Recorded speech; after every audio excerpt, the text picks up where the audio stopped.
नमस्कार, आप देख रहे हैं हकीकत क्या है। आपके साथ हूं मैं प्रिया सिंह सोमवंशी। नरेंद्र मोदी कुछ बड़ा सोच रहे हैं, कुछ बहुत बड़ा प्लान कर रहे हैं। मोदी क्या करने वाले हैं? आज दिल्ली में बीजेपी की टॉप लीडरशिप की एक लंबी बैठक हुई है और इस मीटिंग में प्रधानमंत्री मोदी खुद मौजूद रहे।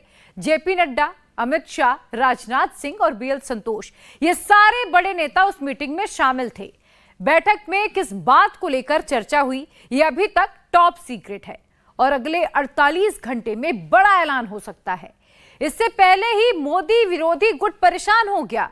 अब संसद के भीतर और बाहर नरेंद्र मोदी पर नए तरीके से सियासी हमला करने का प्लान बनाया गया है। संसद के भीतर इंडिया अलायंस की ओर से बकायदा ऐलान किया गया कि कुर्सी की पेटी बांध लीजिए, मौसम बिगड़ने वाला है। संसद के बाहर मोदी हटाओ देश बचाओ के नारे लगे। 4 जून के नतीजों के बाद आज एक बार फिर मोदी के सियासी दुश्मनों ने तुगलकशाही और हिटलरशाही वाला टेप बजा दिया। ऐसा कहकर विरोधी क्या हिंट दे रहे हैं? ममता बनर्जी कल दिल्ली क्यों आ रही हैं? मोदी से मिलने क्यों जा रही हैं? मोदी के पास कौन सा प्लान बी रेडी है? इस रिपोर्ट से समझिए। नरेंद्र मोदी के विरोधी पकोड़ा जलेबी क्यों ट्रेंड करा रहे हैं? नरेंद्र मोदी के दुश्मन कौन सा नया सियासी झुंझुना बजा रहे हैं? मोदी विरोधियों की टाइमलाइन पर धोखा, बदला, संघीय ढांचे पर हमला, अन्याय, भेदभाव और गब्बर सिंह जैसे शब्द क्यों घूमने लगे हैं? 4 जून के बाद एक बार फिर एंटी मोदी गुट तुगलकशाही, तानाशाही और हिटलरशाही वाली कौन सी नई कहानी बनाने लगा है? एंटी मोदी इकोसिस्टम ने एक बार फिर से मोदी हटाओ देश बचाओ वाला टेप क्यों ऑन कर दिया है? सड़क से लेकर संसद तक नई ब्रेकिंग न्यूज आई है। ब्रेकिंग न्यूज वाली यह खबर मोदी के सियासी दुश्मनों ने ही फैलाई है। इस बार नरेंद्र मोदी पर घात लगाकर हमले का प्लान बना है। मोदी का हर विरोधी अब की बार नए नए एम्यूनिशन के साथ मैदान में उतरा है। प्रधानमंत्री के खिलाफ एक बिल्कुल नया अलायंस बना है। इस अलायंस में इंडी वाले हैं, वाईएसआर कांग्रेस वाले हैं, किसान नेता हैं और मोदी पर इस प्लान्ड हमले की स्क्रिप्ट 2 लोकेशन पर लिखी गई है। एक संसद के बाहर, दूसरी संसद के भीतर। बजट को हथियार बनाकर मोदी सरकार पर सबसे बड़े प्रहार की फुल कोरियोग्राफी हो रही है। इसके कोरियोग्राफर राहुल और राहुल की पार्टी हैं। साइड कैरेक्टर्स में अखिलेश हैं, दीदी की पार्टी है, उद्धव ठाकरे की शिवसेना है, पवार गुट की एनसीपी, केरल की लेफ्ट पार्टियां, डीएमके, आरजेडी, इंडी गुट में शामिल हर पार्टी बजट में भेदभाव के बहाने मोदी के खिलाफ माहौल बनाने में अभी से जुट गई हैं। इंडी अलायंस की पार्टियों के अलग अलग कैरेक्टर्स ने मोदी के खिलाफ राज्यों को भड़काने वाले पोस्टर्स लहराने शुरू कर दिए हैं। बजट में 2 राज्यों को थोड़ा ज्यादा फंड क्या मिला, इंडी वाले उदंड हरकतें करने लग गए। मोदी डाउन डाउन से मोदी की तुगलकशाही, मोदी के हिटलरशाही वाले डायलॉग्स एक बार फिर गूंजने लगे हैं।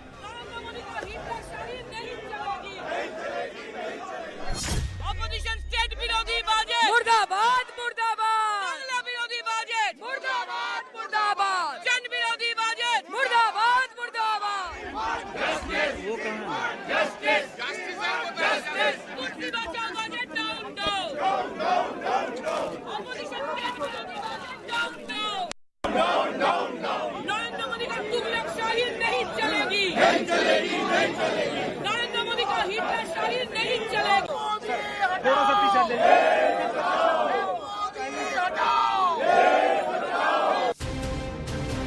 मोदी के खिलाफ यह कोरियोग्राफी कैसे होती है, इसे तस्वीरों से समझिए।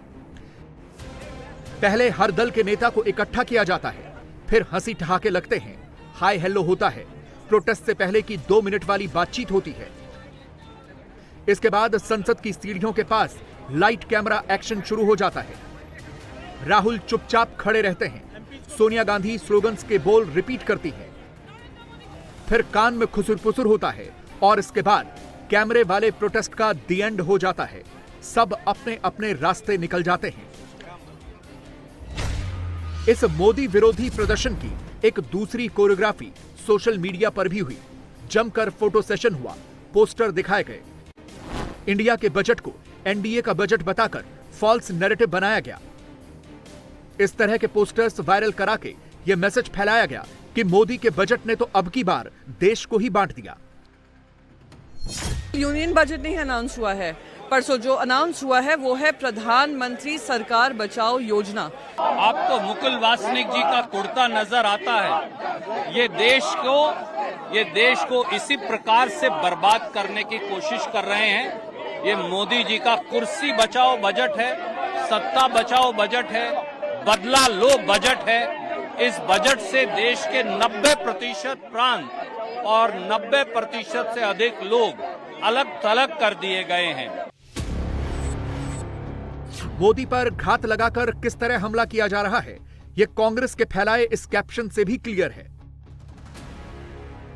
कुछ और सैंपल्स देखिए। कांग्रेस ने मोदी सरकार के बजट को संघीय ढांचे पर हमला बता डाला, बजट को राज्यों से भेदभाव करने वाला बता डाला, जनता के साथ धोखा वाला पोस्ट वायरल करा डाला। ऑपोजिशन पार्टी ने मिसलीड करने का कोशिश किया है और कहते कि ये सिर्फ 2 राज्य के लिए बजट है। मान लो कि जो 11,11 करोड़ इंफ्रास्ट्रक्चर बनाने के लिए जो कैपिटल एक्सपेंडिचर का एलोकेशन हुआ है, क्या वो 1-2 राज्य के लिए, पूरा देश के लिए होता है?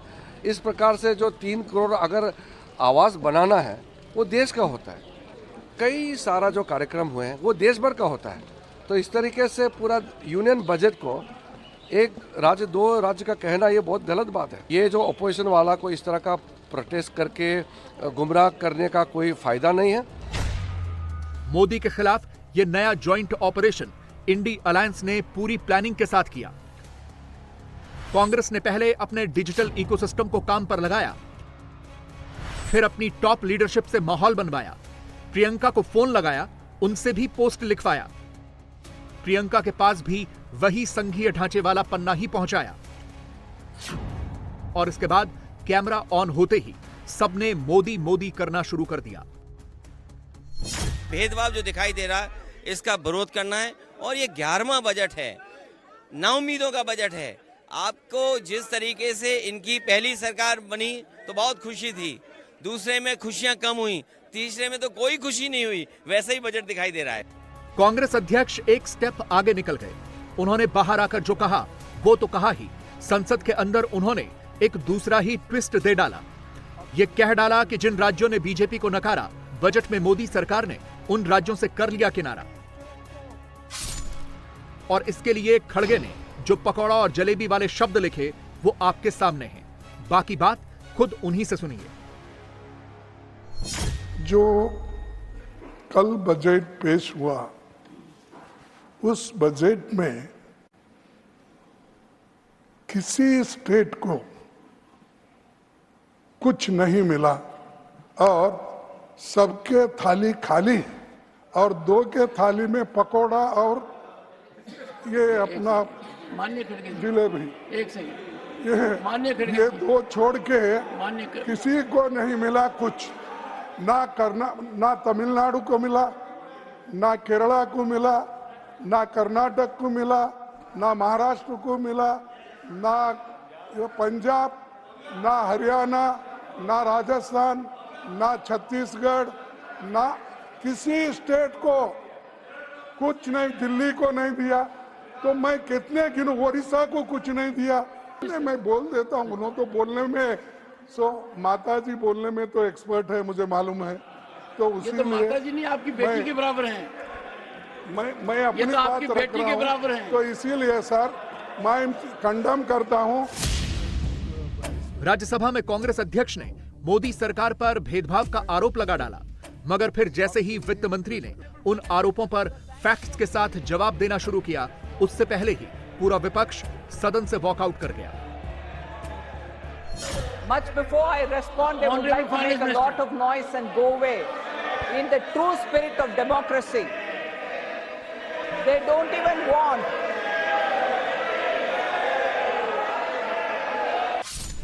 विपक्ष बजट में राज्यों से भेदभाव को लेकर जो आरोप मोदी सरकार पर लगा रहा है, बाकी राज्यों के लिए हम आपके हैं कौन वाला जो नैरेटिव फैला रहा है, वो नैरेटिव फैक्चुअली इनकरेक्ट है।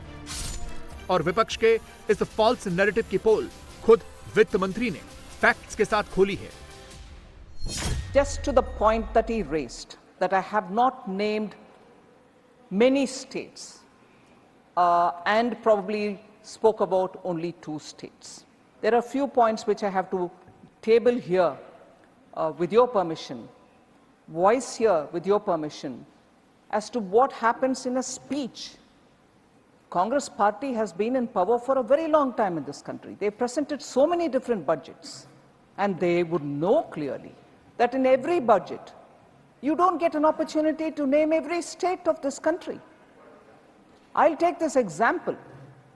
Between vote on account, which was presented on 1st February this year, and now the full budget, which was presented yesterday, for this year, I have not named very many states. But let me take the example of Maharashtra, for instance. Between vote on account and yesterday's budget, in vote on account and in yesterday's budget, I had not named Maharashtra. I'll take it as an example. Cabinet has, under the leadership of Prime Minister Modi, passed a very important decision. It has taken the decision to set up a very big port in Vadavan in Maharashtra. Did Maharashtra get ignored because I did not mention the name of Maharashtra? 76,000 crores have been announced for that project. Maharashtra's name was not taken in the vote on account, nor was it taken yesterday. But does it mean that we've ignored Maharashtra? This is a deliberate attempt of the opposition parties led by the Congress party to give an impression to the people, oh, nothing has been given to our states. विपक्ष के फैलाए जा रहे false narrative की पोल खुल चुकी है, लेकिन कांग्रेस का टेप अभी भी पकोड़े और जलेबी पर ही अटका है। कांग्रेस जानबूझकर भ्रम की स्थिति पैदा कर रही है ताकि आने वाले चुनावों में बीजेपी को पॉलिटिकली नुकसान पहुंचाया जाए। बजट तो सिर्फ एक टूल है, टारगेट पर नरेंद्र मोदी और प्रधानमंत्री की कुर्सी है। मोदी से नफरत ऐसी कि विपक्ष अब एक स्टेप आगे जा चुका है। कांग्रेस ने तो 27 जुलाई को होने वाली नीति आयोग की बैठक का बहिष्कार करने का ऐलान कर दिया है, वो भी पब्लिकली। विपक्ष ने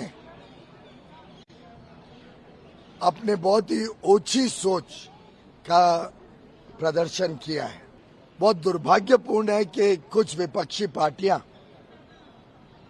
सोच रही हैं कि नीति आयोग की बैठक का बहिष्कार करें। जनता की सेवा नहीं, अपने स्वार्थ और अपने निजी राजनीति इन विपक्षी पार्टियों की प्राथमिकता है।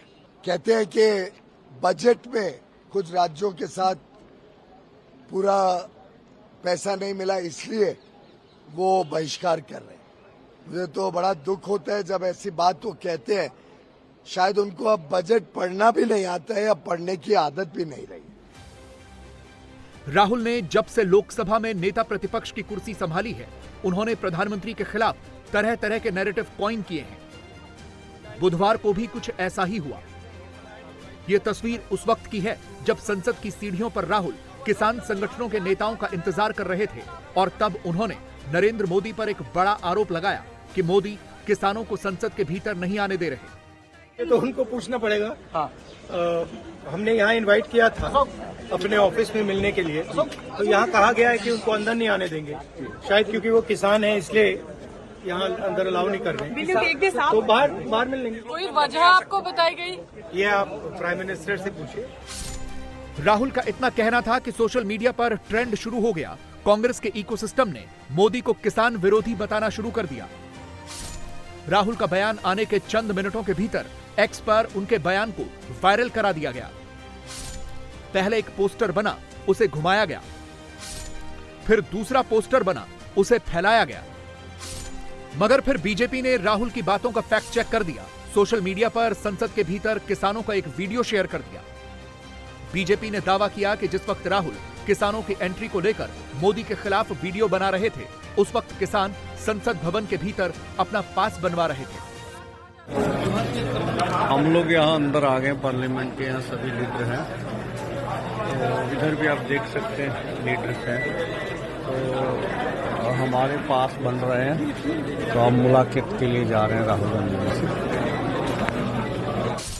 इसके बाद कांग्रेस की टीम ने एक नई स्क्रिप्ट लिखी और ये क्लेम किया कि राहुल का वीडियो आने के बाद ही किसानों को अंदर जाने दिया गया। दोनों तरफ के दावों के बीच कौन सच कह रहा है, ये तो फैक्ट चेक का विषय है, लेकिन इतना तो तय है कि राहुल ने किसानों को अपने पाले में करके, उनसे मुलाकात करके, उनके साथ फोटो खिंचवा के मोदी के खिलाफ एक नया प्लान लॉन्च किया है। और मुमकिन है कि इस नई स्क्रिप्ट में किसानों का एक और मोदी विरोधी प्रदर्शन वाला चैप्टर शामिल हो। उस चैप्टर की एक झलक राहुल के इस पोस्ट में है, दूसरा उस बयान में है जो राहुल ने किसानों के साथ कैमरे पर आकर दिया। कांग्रेस पार्टी अथवा जितने भी इंडिया गठजोड़ के घटक है, इन्होंने विश्वास दिलाया कि हम सबसे बात करके जो किसानों और खेत मजदूरों के मुद्दे हैं देश की पार्लियामेंट में, हम ज्यादा महत्वता देकर उसको पूरा कराने की कोशिश करेंगे। ये हमारी जो एक बात बहुत इम्पोर्टेंट विपक्ष के नेता मानयोग राहुल गांधी जी से हमारी हुई है, जो हरियाणा गवर्नमेंट ने हमारे किसानों के ऊपर जिस तरह का अत्याचार किया है, उसको इन्होंने हमारे साथ वायदा किया है कि जो हरियाणा गवर्नमेंट वही गोलियां चलाने वाले, वही मारने वाले, वही इन्वेस्टिगेशन करेंगे और वो कैसे इंसाफ देंगे, उसके ऊपर हमारी आवाज बनकर पार्लियामेंट के अंदर वो बात रखेंगे। अभी मीटिंग की हमने, मीटिंग में हमने ये डिसाइड किया कि जो इंडिया गठबंधन के बाकी लीडर्स हैं उनसे हम ये डिस्कशन करेंगे और फिर सरकार पर दबाव डालने की कोशिश करेंगे कि legal guarantee, MSP legal guarantee Hindustan के किसानों को मिले। अब वो चर्चा चल रही है, वो उसके बारे में हम इंटरनली डिस्कस करके वो करेंगे। मोदी को चारों ओर से घेरने वाली पटकथा पर काम चल रहा है। आने वाले दिनों में प्रधानमंत्री पर घात लगाकर हमला कैसे होगा, इसका एक और टीजर दिल्ली में दिखा, जब आंध्र प्रदेश की एनडीए सरकार के खिलाफ दिल्ली में वाईएसआर कांग्रेस के प्रोटेस्ट में अखिलेश और इंडी अलायंस के नेता शामिल हुए। तो क्या वाईएसआर कांग्रेस भी इंडी अलायंस में शामिल होने वाली है? तस्वीरों से तो यही संकेत मिल रहे हैं। मोदी विरोधी मोर्चा साम दाम दंड भेद हर तरीके से मोदी पर हमलावर है। मोदी के खिलाफ सबसे अग्रेसिव कैंपेन कांग्रेस के अलावा दीदी की पार्टी ने चला रखी है। संसद के बाहर हो हंगामे में भी टीएमसी आगे है और संसद के भीतर शोर शराबे में भी टीएमसी ही आगे है। महुआ मोइत्रा के चेहरे की मुस्कान पर मत जाइए, कल्याण बनर्जी की चीख पुकार पर मत जाइए। संसद के भीतर इनके व्यवहार को नोट कीजिए, आप समझ जाएंगे कि विपक्ष पूरे मॉनसून सत्र में किस प्लान पर काम करने वाला है, मोदी पर घात लगाकर किस तरह हमला करने वाला है। सदन की मेंबर नहीं है, एक मिनट, सदस्य नहीं है। एक मिनट सर एक बार सुनिए। हाँ, एक मिनट प्लीज, माननीय सदस्य आप भी बैठ जाए। एक मिनट। आप हम लोग को बोलते हैं, बीजेपी लोग जब करते हैं आप लोग कुछ नहीं बोलते। क्यों नहीं? एक मिनट, क्यों नहीं? आप उनको नहीं बोलने देना चाहते? आप डायरेक्शन देंगे क्या मुझे? नो। ऑनरेबल चेयरमैन सर ने बोला जो इस सदन के सदस्य नहीं है, कोई भी सदस्य उनके खिलाफ कोई टिप्पणी नहीं करेगा। सर मैं आपसे इतना पूछना चाहता हूं, पश्चिम बंगाल के चीफ मिनिस्टर ममता बनर्जी सदन के सदस्य है? नहीं है, तो उन्होंने क्यों टिप्पणी किया? सर आप अपना पद का मान रखिए सर, उनको उठ के बोलिए माफी मांगेगा। Then I will continue my speech. No sir, you have to interview. Sir you are the speaker, you are the speaker of this house. No sir, एक मिनट प्लीज, मैं हाथ जोड़ के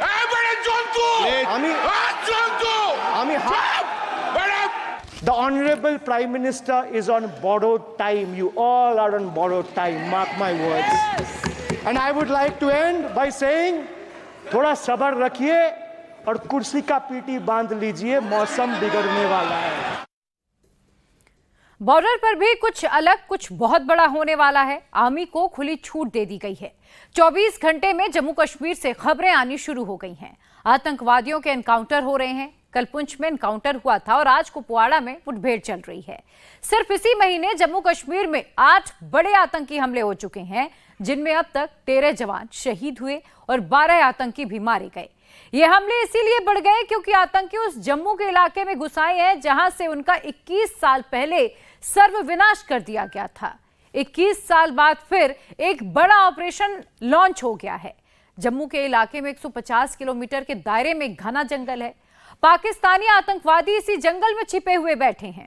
गुफा में बैठकर ये अटैक करते हैं। भारतीय सेना ने पाकिस्तानी आतंकियों को घेर लिया है और अब फाइनल अटैक की तैयारी है। सीधे जम्मू से पूरी रिपोर्ट देखिए।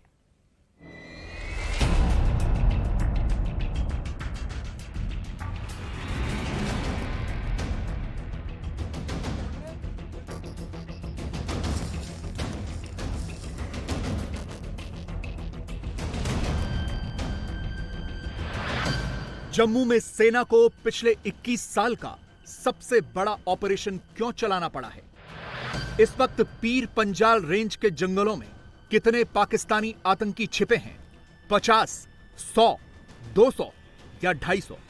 जम्मू के जंगलों में छिपे इन आतंकवादियों को सेना मार क्यों नहीं पा रही? खबर मिली है 2 से 3 टेररिस्ट जम्मू के जंगलों में इस वक्त पिछले 21 सालों का सबसे बड़ा ऑपरेशन चल रहा है। सेना को इतना बड़ा ऑपरेशन क्यों चलाना पड़ा है, यह समझने के लिए आपको सबसे पहले यह देखना होगा कि जम्मू में ये आतंकवादी कहां से घुसे और फिलहाल इनका ठिकाना कहां है। अभी तक आतंकवादी कश्मीर में एलओसी के रास्ते दाखिल होते थे, लेकिन इस बार बताया जा रहा है कि पाकिस्तान ने पूरी प्लानिंग से आतंकवादियों को जम्मू पहुंचाया है। बताया जा रहा है कि ये आतंकवादी अलग अलग जत्थों में 3 अलग अलग रास्तों से आए हैं।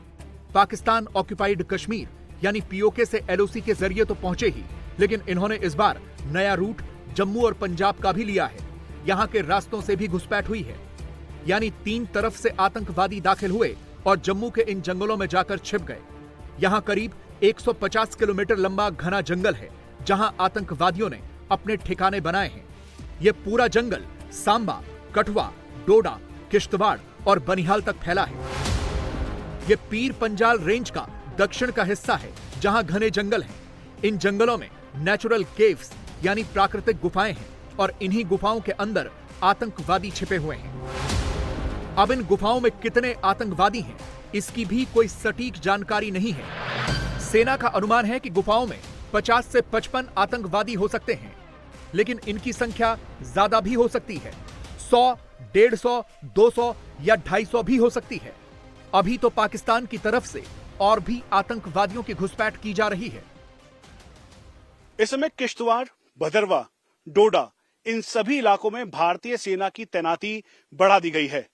हम उस जगह पर हैं जहां पर ऑपरेशन जारी है और मेरे ठीक पीछे भारतीय सेना के जवान हैं जो पूरी तैयारी के साथ अब इन जंगलों के अंदर ऑपरेशंस के लिए ऊंची चोटियों पर, जहां पर 11,000 से लेकर 15,000 फीट की हाइट है, वहां पर जाने के लिए तैयार हैं। इसीलिए हमने भारतीय सेना से परमिशन लेकर इस जगह को दिखाने का तय किया, ताकि आप ये समझ सकें कि कठिनाइयां बहुत ज्यादा हैं, सीधी चढ़ाई है। भारतीय सेना के ट्रेन सोल्जर्स अपने आधुनिक हथियारों के साथ इस समय इस चारों जगह पर फैले हुए हैं, ताकि 50 से 55 आतंकियों का जल्द से जल्द सफाया किया जा सके। इनके पास सारे आधुनिक वेपन्स, साथ में night vision device, rocket launcher समेत ड्रोन, यूएवीज सब कुछ मौजूद है और टारगेट है ऑपरेशन सर्वविनाश 2.0। ऐसा नहीं है कि आतंकवादी पहली बार इन गुफाओं के अंदर जाकर छिपे हैं। करीब 21 साल पहले साल 2003 में जम्मू के इन जंगलों में आतंकवादियों के खिलाफ ऑपरेशन सर्वविनाश हो चुका है। पूरी पीर पंजाल रेंज, जो कि कश्मीर और जम्मू को बांटती है, उस पर आतंकवादी काबिज हो गए थे। 1998 से 2003 के बीच लश्कर और जैश के आतंकवादियों ने जम्मू के सूरनकोट के हिलकाका को अपना बेस बना लिया था और सैकड़ों की संख्या में आतंकी इस जगह से ऑपरेट करते थे। सेना ने 21 अप्रैल 2003 को ऑपरेशन सर्वविनाश लॉन्च किया और 10 दिन बाद यानी 1 मई 2003 को यह खत्म हुआ। यह एक डिवीजन लेवल का ऑपरेशन था, जिसमें 7 बटालियन और 2 ब्रिगेड हेडक्वार्टर ने हिस्सा लिया था। जब जंगल में ऑपरेशन शुरू किया गया, तब यह अनुमान था कि तकरीबन 100 आतंकी हिलकाका में छुपे हुए होंगे। पूरे ऑपरेशन में 65 आतंकवादियों को मार गिराया गया था और 60 से ज्यादा हाइडआउट को बर्बाद किया गया था, जिसमें बड़ी मात्रा में हथियार और गोला बारूद बरामद किए गए थे। अब एक बार फिर से आतंकवादी इस पूरे इलाके में घुस आए हैं। कश्मीर से धारा 370 खत्म हुई तो आतंकवादियों ने जम्मू को अपना बेस बनाया और बाकायदा पाकिस्तान की तरफ से आतंकवादियों की घुसपैठ ही इस इलाके में करवाई गई। इस बार भी आतंकवादियों ने रूट वही अपनाया और तरीका भी कुछ उसी तरह का है। इन आतंकवादियों ने पिछले कुछ वक्त से जम्मू के इलाके को अपना ठिकाना बनाया है। इनको मौका तब मिला जब 2020 में चीन से तनाव होने के बाद ज्यादा संख्या में सैनिकों को लद्दाख में चीन बॉर्डर पर भेजा गया। इसके लिए जम्मू में तैनात सैनिकों को भी लद्दाख भेजा गया और इसी वजह से आतंकवादियों को जम्मू में अपने पैर जमाने का मौका मिला। जम्मू में पिछले कुछ समय से आतंकवादी लगातार सुरक्षा बलों को निशाना बना रहे हैं। 2021 से अब तक सिर्फ जम्मू में सेना और पुलिस के 52 जवान आतंकी हमलों में जान गंवा चुके हैं, जबकि सेना ने 54 आतंकवादियों को ढेर किया है। लेकिन अब यह जानकारी मिल रही है कि ये आतंकवादी इस बार जंगलों की गुफाओं में छिपकर बैठ गए हैं और इसी के लिए सेना ने ऑपरेशन सर्प विनाश 2 लॉन्च किया है। सेना ने यह तय कर लिया है कि इस बार जम्मू के जंगलों से आतंकवादियों का पूरी तरह सफाया करना है। इसलिए इस ऑपरेशन में 3000 से ज्यादा सैनिक हैं, जिनमें 500 पैरा कमांडोज भी शामिल हैं। इसके अलावा 200 स्नाइपर्स भी हैं। जम्मू कश्मीर पुलिस की एसओजी और पैरामिलिट्री फोर्स के जवान भी इस ऑपरेशन में शामिल हैं। ऑपरेशन सर्व विनाश 2.0 भारतीय सेना ने 3000 सैनिकों को डोडा, भदरवा, किश्तवाड़, कठुआ, राजौरी, पुंछ इन सभी इलाकों में डिप्लॉय किया है। इसको 3 जोन में बांटा है। 50 से 55 पाकिस्तानी आतंकी जो इन ऊंचाइयों के ऊपर छुपे हुए हैं, उनको ढूंढ निकाल के मारने का ऑपरेशन जारी है। इसीलिए हम भारतीय सेना से परमिशन लेके उस टीम के साथ हैं जो ऑपरेशन का हिस्सा है। हम इस समय 10,000 फीट की हाइट पर हैं। यहां से ऊपर जाने की अनुमति हमें भी नहीं है। उसकी वजह है कि कभी भी कांटेक्ट स्टैब्लिश हो सकता है। हम आपको बता दें, ये सीधी खड़ी चढ़ाई है। इस पर चढ़ना बहुत मुश्किल है क्योंकि जैसे जैसे आप ऊपर चलेंगे वेजिटेशन ऐसे ही कम होती जाएगी। काफी स्लिपरी है। 90 डिग्री का सीधा इंक्लिनेशन है और सबसे बड़ी दिक्कत की बात यह है कि इसके ऊपर कई सारे नेचुरल केव्स हैं जहां पर पहुंचना बहुत मुश्किल है और आतंकी इसी का फायदा उठाकर इसमें छुपे हुए हैं। इंडिया टीवी को इस बात की जानकारी मिली है कि 11,000 से लेकर 15,000 फीट की हाइट पर आतंकी छुपे हुए हैं। खाना लेने के लिए वो ढोगों में आ रहे हैं, उनको वो पैसे दे रहे हैं, उनको डरा धमका रहे हैं और उसके बाद वो वापस अपने इन्हीं हाइट्स पर जा रहे हैं। इसीलिए भारतीय सेना ने अब ऑपरेशन तेज कर दिया है। 500 पैरा कमांडोज इन्हीं हाइट्स के ऊपर तैनात हैं और ये अभी तक का सबसे बड़ा ऑपरेशन सर्व विनाश 2.0 है। सेना के लिए समस्या है यहां इस इलाके की टोपोग्राफी। जम्मू के पहाड़ कश्मीर के पहाड़ों से बिल्कुल अलग हैं। कश्मीर में बर्फ के पहाड़ हैं जो जम्मू के पहाड़ों जैसे ऊंचे भी नहीं हैं और बर्फ के पहाड़ों में आतंकी अगर घुसपैठ करते हैं या कोई भी गतिविधि करते हैं तो वो दूर से ही दिख जाते हैं। जम्मू के जंगलों में 10 से लेकर 15,000 फीट तक की खड़ी चढ़ाई है और यहां ऊपर करीब 500 से ज्यादा प्राकृतिक गुफाएं हैं और इन्हीं गुफाओं के अंदर आतंकी छिपकर बैठे हुए हैं। यहां कई ग्रुप्स में आतंकी हो सकते हैं, इसीलिए यहां ऑपरेशन में सेना को वक्त लग रहा है। इस पूरे ऑपरेशन में सबसे बड़ी चुनौती ये ऊंची चोटियां और गुफाएं तो हैं ही, लेकिन इस बात का डर भी है कि इन आतंकियों के पास खतरनाक हथियार हैं। वो हथियार बड़ी संख्या में भी हो सकते हैं। सेना इस ऑपरेशन में पहले ही अपने 10 जवानों को खो चुकी है, इसीलिए सेना सटीक ऑपरेशन चला रही है। इन आतंकियों की मदद करने वाले कुछ ओवरग्राउंड वर्कर्स को सेना ने पकड़ा है और उनसे पूछताछ में बड़ी जानकारियां मिली हैं। जैसे आतंकियों के पास AK-47, M4 Chinese pistol, Chinese steel bullet, Chinese grenade, body camera, mobile phone और UBGL हैं। आतंकवादी चोटियों पर बैठकर सेना के एक एक मूव को पहले मॉनिटर करते हैं और उसी के बाद घात लगाकर हमला कर देते हैं। जब आतंकी सेना पर हमला कर रहे हैं तो बाकायदा अपने बॉडी कैम का इस्तेमाल करके उसे रिकॉर्ड भी कर रहे हैं। इसके बाद आतंकी स्थानीय लोगों को डरा धमकाकर उनके मोबाइल फोन से इंटरनेट शेयर करते हैं और फिर सेना पर हमले का वीडियो अपने आकाओं को पाकिस्तान भी भेज रहे हैं। ये सब आतंकी इसलिए कर रहे हैं ताकि भारतीय सेना पर हमले के वीडियो पाकिस्तान से वायरल करवा सकें। लेकिन सेना ने भी आतंकियों के इस पूरे सिंडिकेट का पता लगा लिया है। अब तक सेना ने 4 ओवरग्राउंड वर्कर्स को गिरफ्तार किया है और उनसे पूछताछ में पता चला है कि इन आतंकियों ने खुद उन्हें कहा था कि वो पंजाब के रास्ते घुसे हैं। ये पाकिस्तानी आतंकवादी पश्तून या फिर उर्दू में बात करते हैं। एक बार खाना बनाने का वो 6,000 से 10,000 रुपए तक देते हैं। हफ्ते में एक बार पहाड़ से नीचे उतरते हैं और गुर्जर बकरवालों के पास से खाना लेकर वापस चले जाते हैं। आतंकवादी लगातार फौज के कैंप और काफिले की रेकी कर रहे हैं। इस वक्त आतंकियों का पूरा मकसद यह है कि किसी भी तरीके से जम्मू को डिस्टर्ब किया जाए। इसीलिए पाकिस्तान ने इन आतंकवादियों की घुसपैठ कराई है। इस बात की भी पुख्ता जानकारी मिल रही है कि ये वो आतंकी हैं जिन्हें तालिबान के खिलाफ लड़ाया जा रहा था। ये आतंकी पहाड़ों पर चढ़ने में तो माहिर हैं ही, बल्कि इन्हें जंगल वॉरफेयर की भी बाकायदा ट्रेनिंग मिली है। इन आतंकियों को पाकिस्तानी आर्मी ने ट्रेन किया है, फिर इन्हें महंगे हथियार और उपकरणों के साथ 5 से 10 लाख रुपए कैश भी दिया और यहां भेज दिया। पाकिस्तानी आर्मी अपने कमांडोज को या एक्स कमांडोज को या एक्स एसएसजी को भेज रही है, मर्शनरीज को भेज रही है, जो कि अफगानिस्तान में तालिबान के साथ मिलकर लड़ाई कर रहे थे। वो उन आतंकियों को अब यहां की तरफ डाइवर्ट किया गया है।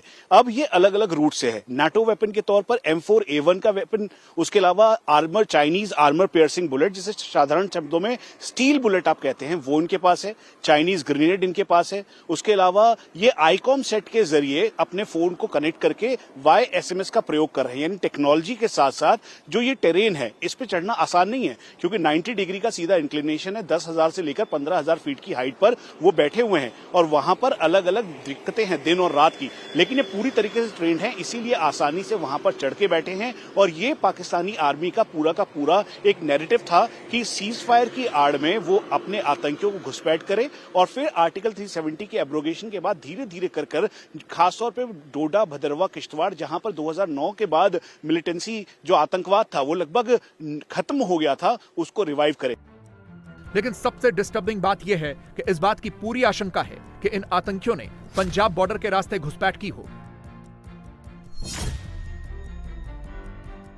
पहली बार जम्मू कश्मीर पुलिस के डीजीपी और पंजाब के डीजीपी के साथ बॉर्डर सिक्योरिटी फोर्स के सीनियर अधिकारियों ने एक हाई लेवल मीटिंग की, क्योंकि मसला अंतरराष्ट्रीय बॉर्डर से घुसपैठ का था। और फिर जो जानकारी सामने आई वो चौंकाने वाली थी।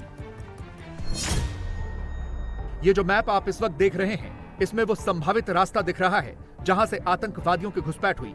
ये पाकिस्तान का सियालकोट है, जो जम्मू के बिल्कुल पास है। ये माना जा रहा है कि आतंकवादी इसी सियालकोट से जम्मू में दाखिल हुए। सियालकोट से वो सांबा आए, सांबा से कठुआ और फिर मछेड़ी से बानी होते हुए बसंतगढ़ से डोडा और किश्तवाड़ पहुंचे। और अब इन आतंकवादियों का अगला पड़ाव कश्मीर घाटी की तरफ अनंतनाग जाने का है। सवाल यह भी है कि क्या आतंकवादी अब पंजाब के रास्ते भी हिंदुस्तान में दाखिल हो रहे हैं?